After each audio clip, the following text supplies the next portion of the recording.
자, 여러분 116페이지 사회복지사의 역할인데, 자, 기능과 개입 수준에 따른 역할이라고 되어 있습니다.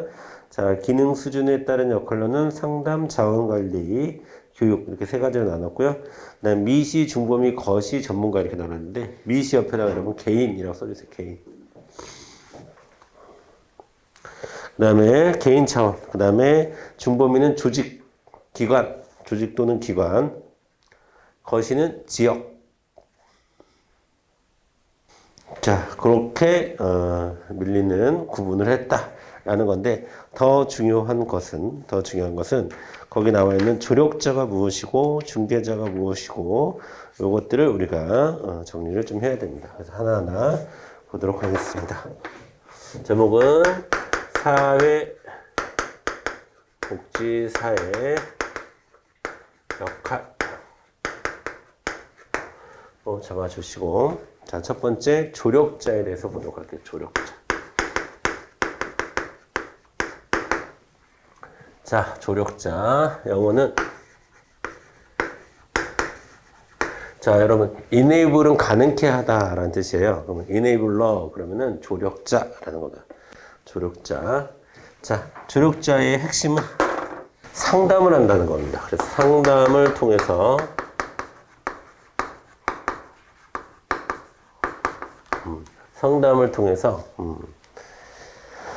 자, 상담을 통해서 클라이언트들의 능력을 강화시켜 주는 것이 이제 조력자의 역할입니다.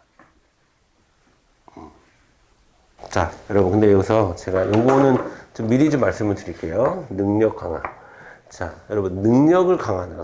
클라이언트들의 능력을 강화한다라는 얘기는, 자, 이게 세 가지로 나눠서 볼 수가 있어요. 일단, 자, 클라이언트들의 능력을 강화시킨다는 것은 첫 번째로 상담을 통해서, 자, 클라이언트는 문제가 있는 거죠. 욕구 또는 문제가 있는 거잖아요. 그렇죠? 그래서 문제인식을 정확하게 하는 것이 능력이 있는 거예요.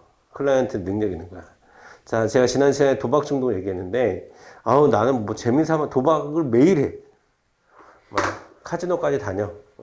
집안에 재산을 다 말아먹었어. 직업도 잃었어. 그런데도 나는 도박을 취미로 하는 거예요. 나는 재미로 경마장을 가는 거죠. 그렇게 이야기하는 사람이 굉장히 많습니다. 자기 자신을 객관적으로 볼 수 있는 능력이 떨어져 있는 거죠. 그러면 내가 지금 안고 있는 문제를 정확하게 인식하는 것이 능력이다 라고 여러분이 좀 이해를 해 주셔야 되고, 두 번째, 능력이 있다라는 것은 문제가 있으면 그 해결책을 안다. 그 해결책을 내가 이제, 그러면 내가 도박 중독이라는 것을 인정을 했어요. 내가 굉장히 심각한 문제가 있구나라는 것을 인식을 했는데, 그러면 어떻게 해야 되는지 내가 그 해결책에 대한 습득을 하는 것을 우리가 능력이 있다라고 얘기하는 거야. 클라이언트들의 능력이 있다. 자, 그러면 해결책이 있으면, 자, 그 해결책을 많은 사람들이 그 해결책을 지속적으로 계속 사용할까요? 그렇지 않습니다. 그렇죠? 그래서 그걸 지속적으로 할 수 있게 해주는 것을 우리가 능력을 개발해 준다 이렇게 얘기해요. 자, 그래서 클라이언트들이 능력이 있다라는 얘기는, 자, 첫 번째, 자신의 문제를 정확하게 인식할 수 있다. 두 번째, 그 문제를 해결할 수 있는 방법을 알고 있다. 세 번째, 그 해결할 수 있는 방법을 지속적으로 훈련할 수 있는 훈련한다. 요게 이제 능력이 있다는 얘기야.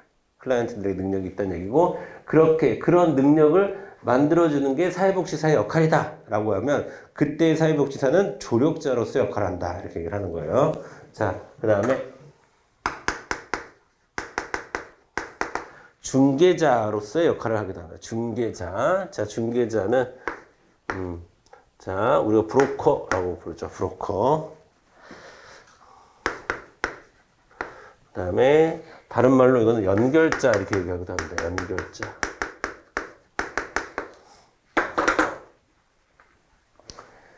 자, 쉽게 얘기해서 클라이언트들이 있어요.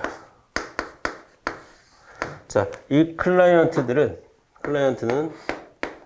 욕구나 문제를 가지고 있는 거죠. 그 다음에 여기 이 욕구를 해결하거나 문제를 해결할 수 있는 자원이 있어요. 자, 이 일을 하고 싶어. 클라이언트 일을 하고 싶어. 그러면 자원은 뭐가 될까? 일자리가 되는 거지, 그치? 일자리. 예. 그러면 이렇게 클라이언트와 자원을 연결시켜 주는 거예요. 자, 요 연결시켜 주는 걸 누가 한다? 사회복지사가 한다라는 거예요. 그랬을 때 사회복지사는 중개자로서 기능을 하는 거죠. 자, 여기서 자원은 서비스라고 얘기해도 돼요. 일자리 서비스든 뭐 어떤 서비스라고 얘기를 합니다. 자, 이거는 지금 우리가 얘기할 건 아닌데, 이 연결, 클라이언트와 자원을 연결해 주는 것이 우리가 뒤에서, 오늘 들어갈 수 있을지 없을지 모르겠는데, 사례 관리에 대해서 공부할 거예요. 그럼 그 사례 관리의 핵심이 바로 이 연결입니다, 여러분. 미리 좀 알아두세요. 자, 중개자로서, 클라이언트와 자원을 연결해 주는 것을 우리가 중개자라고 하는데, 이 연결이 나중에 우리가 공부하게 될 사례 관리의 핵심적인 포인트가 된다라는 거 보시면 되겠고, 그 다음이 옹호자. 자, 옹호자로서의 사회복지사 역할이 있습니다. 자, 우리가 어드보케이트 얘기하는데, 옹호자. 자, 다른 말로는 대변자, 이렇게도 얘기합니다. 대변자. 자, 우리가 여러분 사회적으로 혹은 경제적으로 강자를 옹호하진 않죠. 그래서 우리가 클라이언트를 약자라고 보는 거예요. 약자. 자, 그쵸? 약자인 클라이언트의 입장에서, 그래서 약자라는 개념이 중요해요. 옹호라고 하는 거니까 약자의 개념이 중요해요. 약자인 클라이언트의 입장에서 대변하고, 그 클라이언트를 대변하고, 그 다음에 그 클라이언트의 권리 보호를 대변하고, 권리를 보호하는 활동을 하는 사람을 우리가 옹호자로서의 사회복지사다, 이렇게 얘기합니다. 자, 우리가 옹호한다는 것은 그 사람의 편에 쓴다는 거죠. 그 사람의 편에 쓴다는 거예요. 자, 그 다음에 교사로서의 사회복지사도 있습니다. 교사. teacher. 자, 교사로서의 사회복지사. 자, 우리가 클라이언트들이 욕구와 문제를 가지고 있는데 그것을 해결치 못하는 여러 가지 이유 중에 하나로 어떻게 해야 되는지를 잘 몰라서 그런 걸 수도 있거든요. 그러니까 아까 제가 도박 중독 얘기를 했지만 중독이라는 게 무엇인지에 대한 이해가 부족하기 때문에 내가 도박 중독이라는 문제인식을 잘못하고 있을 수도 있는 거잖아요. 그렇죠? 그래서 사회복지사는 자, 클라이언트들에게 적절한 정보와 지식을 전달하는데 이때 사회복지사를 우리가 교사로서 기능하고 있다라고 얘기합니다. 교사로서 기능하고 있다.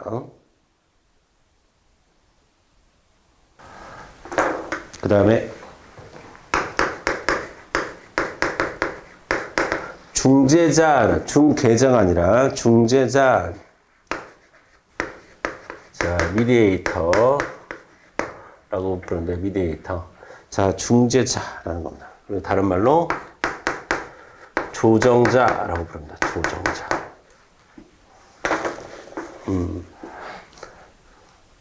자, 이것은, 자, 클라이언트들이 어떤 갈등 상황에 있었을 때, 갈등이 있었을 때, 자, 조정하고 중재하려면, 자, 어느 한편에 서야 될까요? 아니면 중립적인 입장을 취해야 될까요? 중립적인 입장이라는 게 중요해요.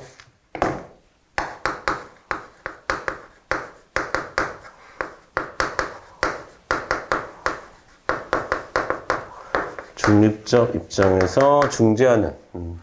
사회복지사가 어떤 갈등을 해결하기 위해서 중립적인 입장에서 중재 혹은 조정하는 것을 우리는 중재자 또는 조정자로서의 사회복지사의 역할이다. 이렇게 이야기합니다.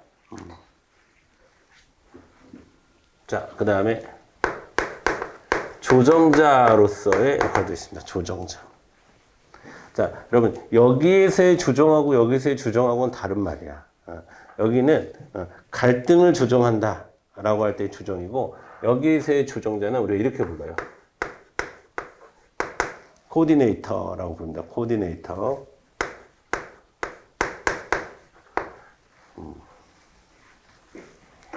자, 여기서의 조정은 뭐냐면, 자, 사회복지 서비스가 굉장히 분산되어 있어요.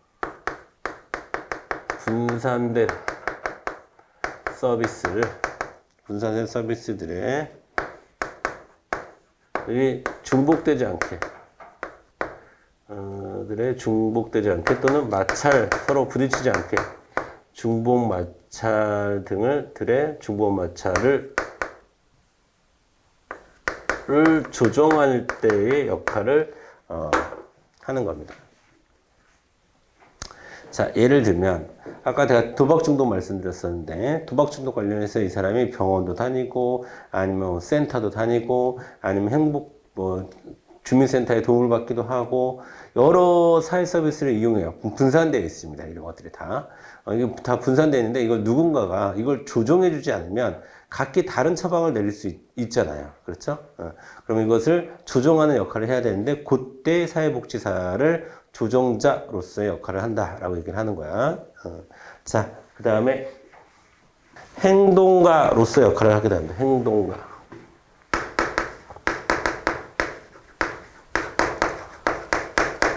자, 액티비스트. 행동가. 자, 행동가는 사회의 환경 변화를 위해 활동했을 때 행동가로서 사회복지사 역할을 한다라고 합니다. 저는 아직도 그 친구 생각이 나는데, 연락이 중간에 끊겨가지고 제 대학 후배인데요.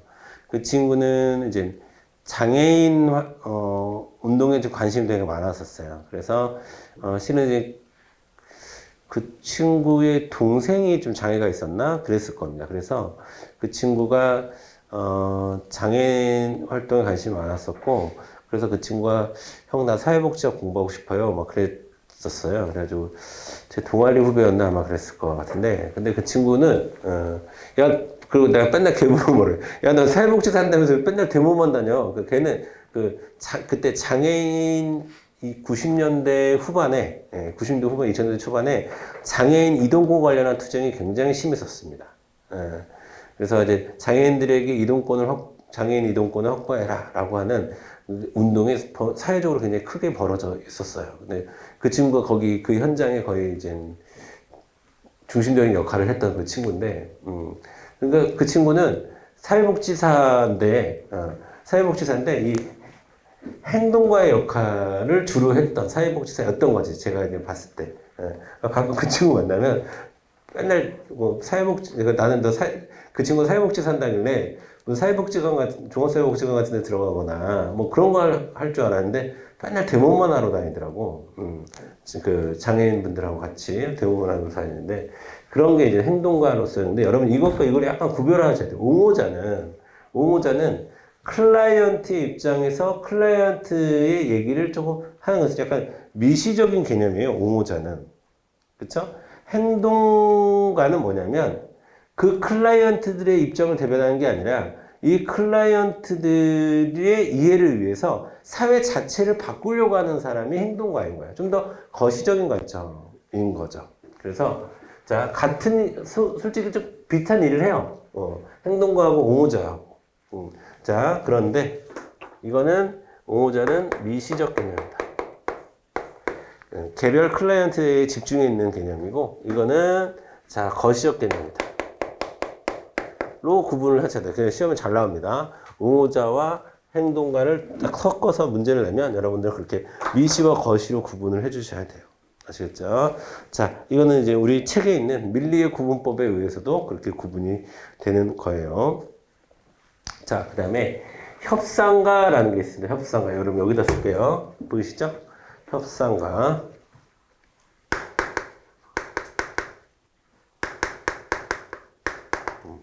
자, 협상가는 네고시에이터라고 부르죠.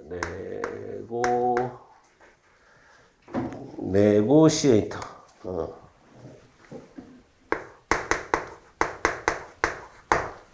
자, 우리 어차피 영어 공부해야 되니까 영어도 같이 알아두세요. 협상가, 네고시에이터. 자, 여러분 갈등 상황이 있습니다. 자, 그 갈등 상황을 해결하기 위해서 여러분 협상을 하려면 중립적인 입장에서야 협상이 가능해요? 아니면 자신의 의견을 가지고 있어야 협상이 가능해요? 자기는 의견을 가지고 있어야 협상이 가능해요. 나는 뭘 원해? 그러니까 네가 이만큼 양보해. 알아서 그럼 나도 이만큼 양보할게. 이런 식으로 하는 게 협상이잖아요. 내고를 하는 게 그런 거잖아요. 그래서 이거는 뭐랑 비교를 해야 될까? 중재자랑 비교를 해줘야 돼. 중재자. 아시겠죠? 중재자는 자기 입장에 있어야 돼, 없어야 돼? 자, 없어야 되는 거야. 중재자는 자, 자신의 의견이 없애고 이걸 조정하는 데 포인트가 있다고 한다면 이거는 의견을 가지고 자기 의견을 가지고 자기 의견을 가지고 있어야 되고 가지고 적극적으로 개입해야 됩니다.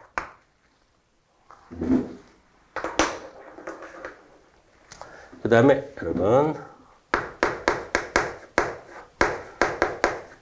촉진자로서의 사회복지사의 역할도 있습니다. 촉진자, 퍼실리에이터,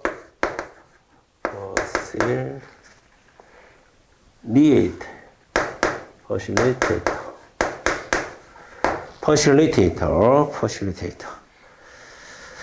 자, 촉진자라는 게 뭐냐면 이런 겁니다.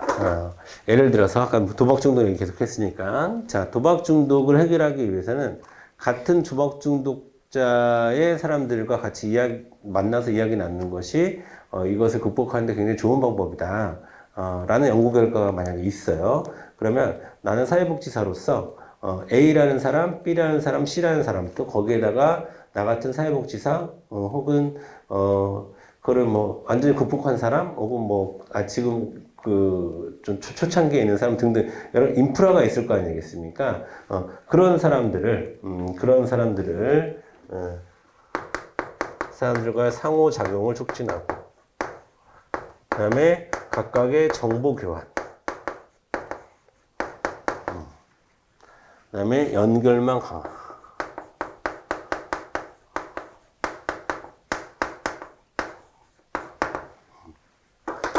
자, 여러분이 만약에 사회복지직 공무원이 이제 되시면 제가 봤을 때 여러분들이 이 촉진자로서의 역할을 굉장히 많이 하실 것 같아요.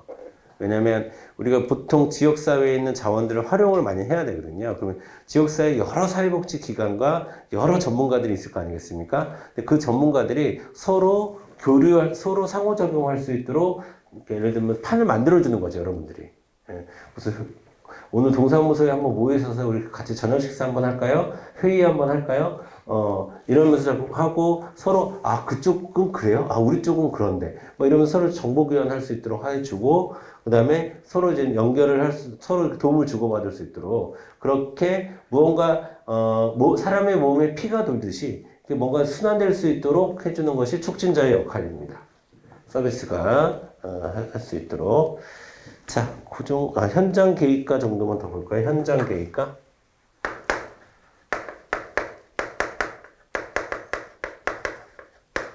자, 이걸 영어로 뭐라고 하겠냐면 아웃리치라고 합니다. 아웃리치. 자, 이거는 뭐 하는 거예요? 한마디로 얘기하면 서울시 찻동 같은 거 찾아가는 서비스. 직접 클라이언트를 찾으러 다니는 그런 서비스를 할 때 우리가 현장 계획가로서의 사회복지사의 역할이구나 이렇게 얘기합니다. 되셨죠? 자, 요 각각의 개념이 정리된 상황에서, 자, 여러분, 116페이지 밀리의 구분법. 두 가지를 기준으로 해서 구분한 거죠. 기능 수준에 따라서, 개입 수준에 따라서. 그래서 요거를 여러분이 각각 넣어보고, 표현이 약간 조금씩 다를 수도 있는데, 자, 넣어보고, 한번 여러분이 복습할 때 보시면 돼요. 그 표에 맞춰서 보시면 됩니다. 자, 다시 한번 말씀드리면 사회복지사의 역할과 관련해서는 사례가 여러분에게 주어질 것이고 이게 어떤 역할에 해당하는가 이렇게 문제가 나올 거예요. 그 다음에 나올 수 있는 게 이제 밀리의 이 구분법에 자, 뭐 기능적 수준에 어디에 해당하는 거예요. 예를 들어서 중재자 우리 했죠. 중재자 갈등을 중립적인 입장에서 조정하는 사회복지사의 역할은 자 거시적 관점으로 거시적 수준에 개입을 하는 것이다. XG. 중재자는 중범위적 수준에서 개입을 하는 거지. 이해돼요? 이런 식으로 시험 문제가 나올 거란 말이야. 그런 식으로 시험 문제 나올 때, 아까 제가 얘기했던, 옹호자와 행동가의 차이. 그 다음에, 중재자와, 여기, 어딨어? 협상가의 차이. 둘 다 갈등 상황인데 중재자는 중립적인 입장을 고수하고 협상가는 자기 의견을 갖는다. 이렇게 비슷한데 같은 거 있죠. 그 다음에 행동가와 옹호자. 뭐 이런 거 여러분 잘 구분하시면 돼요. 아시겠죠? 자 이렇게 정리하시면 되겠습니다. 되셨어요. 되셨고 자 우리 이제 넘어가겠습니다. 117페이지에 사회복지 실천의 관점으로 넘어갈게요. 사회복지 실천의 관점. 자, 여러분 117페이지 사회복지 실천의 관점 볼게요. 자, 보겠습니다. 여러분 1번 통합적 방법론의 특징 별표. 일단 별표부터 칠까? 별표. 자, 1번이 일단 시험 문제 제일 많이 나와요. 시험 문제 제일 많이 나오고 그 다음에 2번에 1번 환경 속의 인간 관점 별표. 3번 사회체계 이론 별표.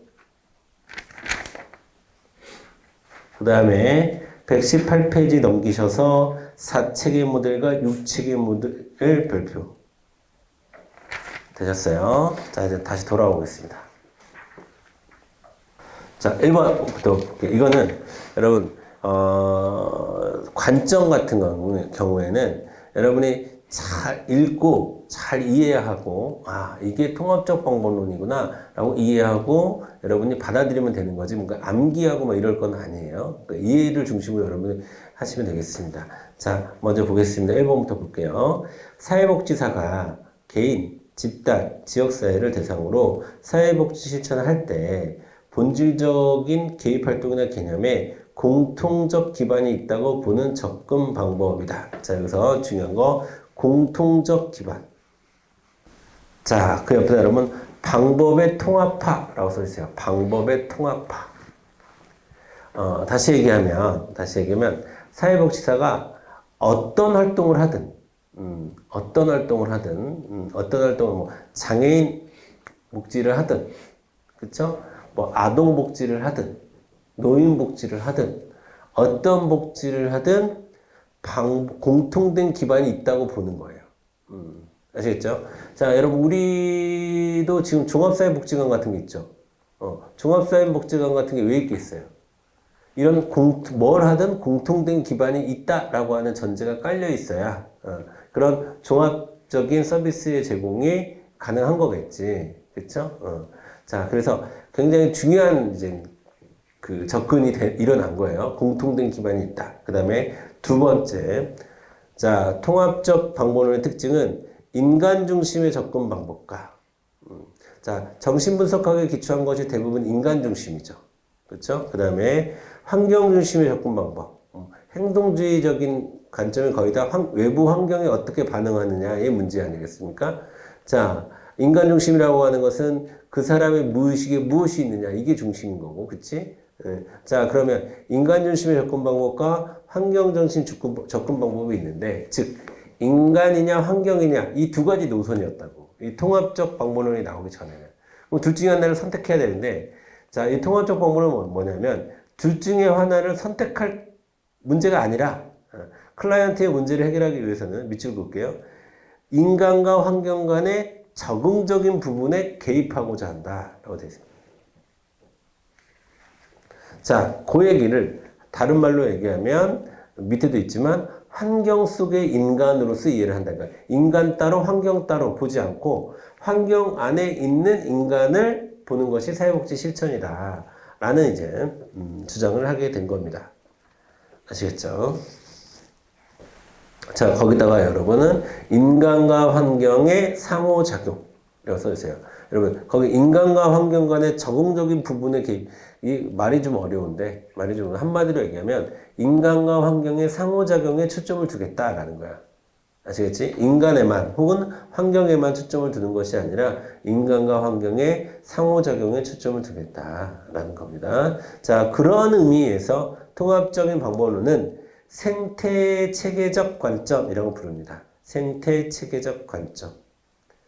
그래서 총괄적으로 문제를 규명하기 노력하는 거죠. 그렇죠? 네.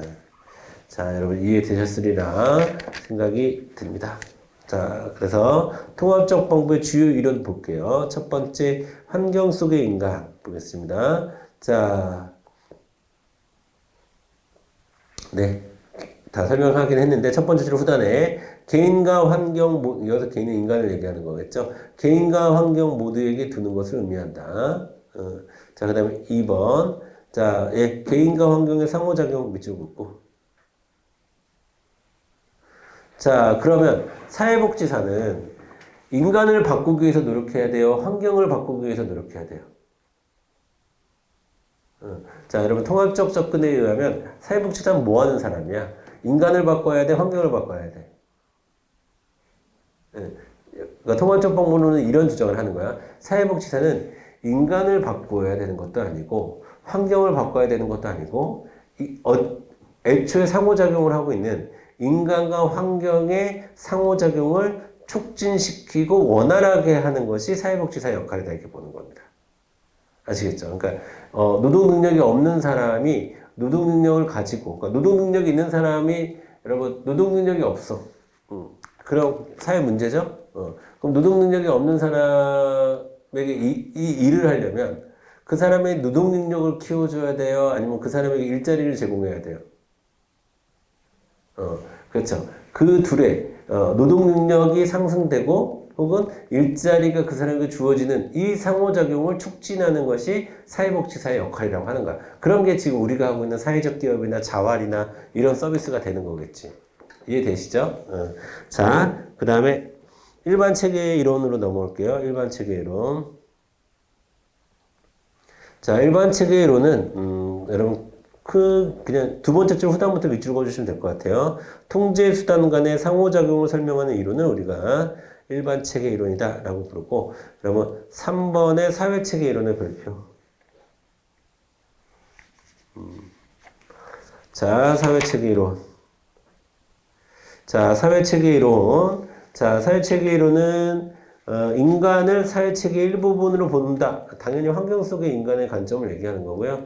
거기 이제 밑줄만 그어두시면 핑커스와 미난의 4체계 이론, 자, 콤튼과 갤러웨이의 6체계 이론을 우리가 이제 좀 이따가 볼 예정입니다. 그 정도로 여러분이 이해를 하시면 될 것 같고요. 자, 그 다음에 생태체계 관점 보도록 할게요. 생태체계 관점. 생태체계 관점도 여러분 앞에서 얘기했던 것들이 계속 반복적으로 나오는 거예요. 그런 이제 전체적인 흐름 속에서 등장한 게 통합적 방법론이기 때문에 네, 됐습니다. 그 정도만 따로 밑줄 볼 건 없을 것 같아요. 여러분 그냥 117페이지 맨 밑에 보겠습니다. 도대체 상호작용을 하잖아요. 근데 상호작용의 목표, 방향이 뭐냐면 평형상태 유지예요. 평형상태 유지. 자, 평형상태 유지. 경제학적으로 얘기하면 균형을 얘기하는 거죠. 자, 그 다음에, 그러니까 예를 들어서, 노동 능력도 올라가고, 일자리도 그 정도의 노동 능력에 맞는 일자리도 있어야 하고, 그러니까 이런 평형상태가 존재해야 된다라는 거예요. 아니면 인간의 변화만 너무 빠르고, 환경의 변화는 너무 늦고, 환경의 변화가 너무 빠르고, 인간의 변화는 있지 않고, 이런 식이, 이건 평형 상태가 아닌 거죠. 아시겠죠? 자, 됐습니다. 3번에 통합적 방법론으로 넘어가도록 할게요. 118페이지. 자, 문제 해결 모델 보도록 하겠습니다. 자, 통합적 방법론. 자, 개인을 사회 단위로 보았으며 반성적 사고와, 여기서 반성적 사고라는 것은 그 앞에 있었던 이론에 대한 반성적 사고를 얘기하는 거예요. 반성적 사고의 과정과 주체적 존재로서의 인간 개념을 강조하고 있고요. 자, 2번. 문제 해결이 아닌 현재의 문제에 대처하는 개인의 능력을 향상시키는 것이다. 라고 했네. 2번에 별표 치세요. 2번. 아주 중요한 말입니다. 2번.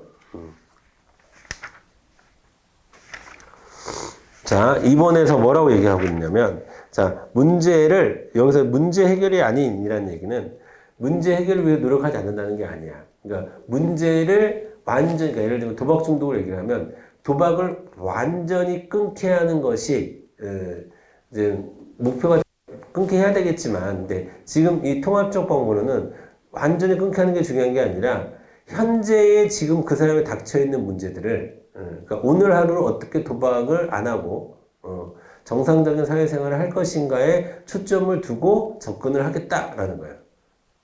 그렇지 않고 이 사람이 도박 중독이야, 이걸 해결해야 돼, 이걸 지금 당장 원천적으로 해결해야 돼.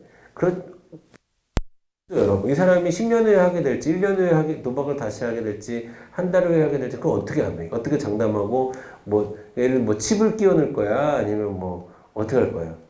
그게 힘들잖아요. 그렇죠? 그러니까, 현재 문제에 대처하는 개인의 능력이라는 표현을 여러분이 잘 알고 계셔야 되는 거고요.